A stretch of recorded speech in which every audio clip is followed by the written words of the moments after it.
I had $1 for every negative thing I said about the Ducks for the first 56 minutes and 46 seconds, I'd be a really rich man.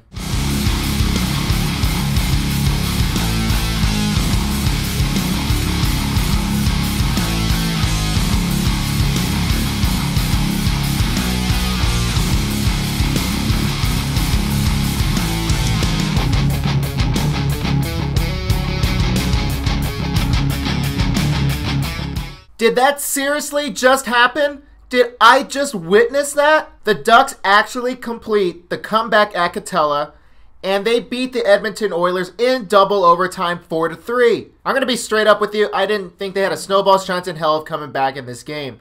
But god damn it, I am so pumped up they proved me wrong. So as I'm watching this game unfold, I'm just getting more and more depressed. I'm at the bar watching the game with two friends. And after the first goal, drink. After the second goal, right away, I ordered another drink. And then, of course, on the third goal, just put me out of my misery already, please. However, the Ducks refused to put me out of my misery. And thank you, I am so happy about it. Okay, just think about it, though. The Ducks came back from down 3 goals. That would be huge, no matter where you are. But the fact it happened with 3 minutes and 16 seconds left in the game, holy hell! That is freaking amazing! I'm going to be honest, I'm not going to spend much time on the first and second period recap. First period, really nothing much. We had a Getzlaf penalty shot attempt when Lucic hooked him, and Getzlaf whiffed on it a little bit. He sent it up and over, so no goal there. And the Ducks made it through safe in the first period. It was 0-0. Gibby was making some huge point-blank saves. And then the damage, the real knife into the chest, began 15 seconds into the second period. Draisaitl gets the scoring started for Edmonton when he leads the rush down the right point and finds a defenseman on the left point.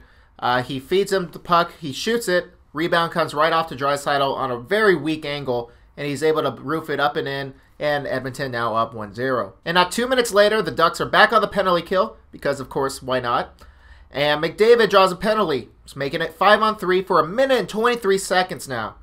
McDavid using his speed. Again, everyone's going to be hating on McDavid, but kid's fucking good. Come on now. And speaking of McDavid, he scores the second goal of the game right in front of the net, picks up a rebound in midair and just bats it in, and now Edmonton's up 2-0. The Ducks think they finally break through on a Nick Ritchie tip-in goal from Josh Manson at the right point.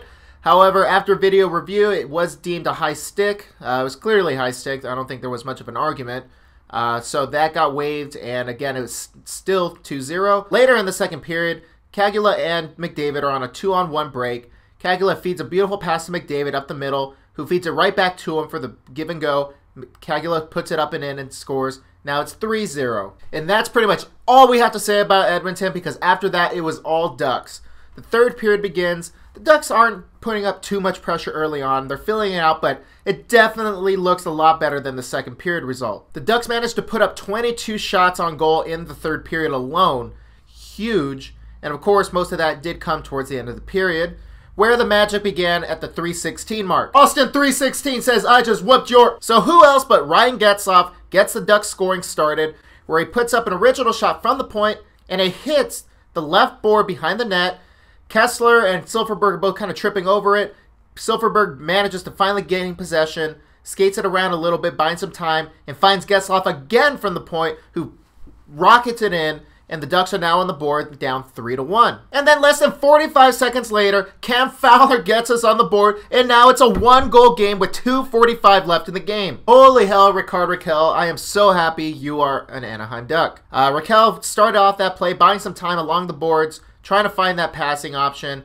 Fowler emerges, and he skates with it, tries to find an open lane, skates with it a little bit more, finds his lane, fires it in, and bam, we're back in this. And then the miracle goal all starts with Cam Fowler kind of tripping up near the blue line, manages to keep the puck in the zone, and just fires it on net, because why not? At this point, you're down 3-2 with less than 20 seconds left in the game. Just get whatever you can on net. He manages to find Talbot in traffic. Kessler and Perry are both right there in the carnage. They all fall to the floor. There's bodies everywhere. Kessler's tied up with Talbot's pad, but his hands are still on the stick, though. That's the key. His hands are still on the stick. And that's why it wasn't a penalty. And Rakell emerges out of nowhere, sees the puck, gains possession, and just backhands it in through the traffic And it's a tie game. It actually gets through traffic. There's bodies everywhere. And he finds the little space to get it through. Holy shit. Is this happening? Am I really witnessing this right now? What the fuck? So we head to overtime. The Ducks complete a comeback in 3 minutes and 16 seconds left in the game and manage to cut a 3-goal deficit and send the game to overtime. What the fuck? A game where guys like Nick Ritchie just made you want to snap their neck. Again, 0 for 4 on the power play. The Ducks... How? How? Oh, I'm so happy though. And then the real joy began in the second overtime period where Ryan Getzlaf along the boards, moving up towards the point. Perry dips down center towards the net. Getzlaf finds him, and Perry just outweights Talbot. He makes him bite and makes the first move, and Perry just patiently wraps it around the pad, up and in, and the Ducks win! The Ducks win! And at this point, I'm at home. I'm high-fiving everybody. I'm fucking losing my shit. I just could not believe that the Ducks could come back and do this after all the crap I was saying in the first 2 3/4 periods of the game. Reverse psychology works every time. Oh, if the Ducks don't win this series, I swear, Ducks, don't let me down. Now, as far as my 3 stars of the game, coming in at number 3, we got Connor McDavid with a 2.9, a goal and an assist. He was all over the ISO. He was making the Ducks draw penalties. He was strong everywhere. You know, I mean, he had plenty of opportunities. He played a hell of a game. Give him credit. Second star of the game goes to Ryan Getzlaf, who picked up 2 points, a goal and an assist himself. Again, carrying the Ducks all the way. He was great in the dot. He was great. He put up 8 shots on goal. So, I mean, he's shooting it. He's fine. You know, he's coming through. All aspects of his game are, you know, at peak right now. And then the number 1 star of the game, the overtime winner, Corey Perry, who picked up 3 points on the night, including the overtime game winner and 2 other assists. God, Perry, I am so happy. The past couple of games have been fantastic from you. It looks like vintage Corey Perry out there. Strong, physical, smart on the ice, being a pest to the goaltenders. He's doing everything right, and he's finally getting rewarded. Now, a lot of things to look forward to going into Game 6. It looks like Patrick Eaves will still be out. However, I have heard that Kasha and Bieksa are both available, so we'll see what happens.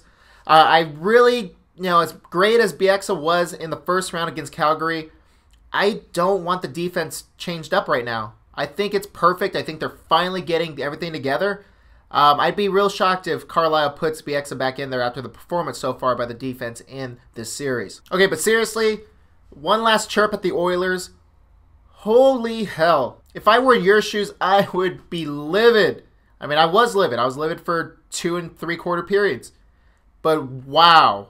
I mean, 2013 Leafs are looking at you guys right now and saying, oh. Okay, but seriously, none of that means anything unless the Ducks take care of business in Game 6 tonight. Puck drop is what, 4:30. I'll be pre-gaming. I'll be having a couple of pre-game drinks. I need it because if I see a bad Game 6, I'm going to lose it.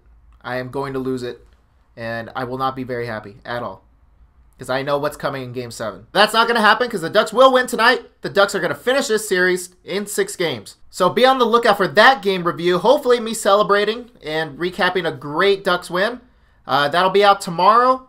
Go ahead and like the video and subscribe. I want to hear your thoughts on the comeback at Katella for Game 5.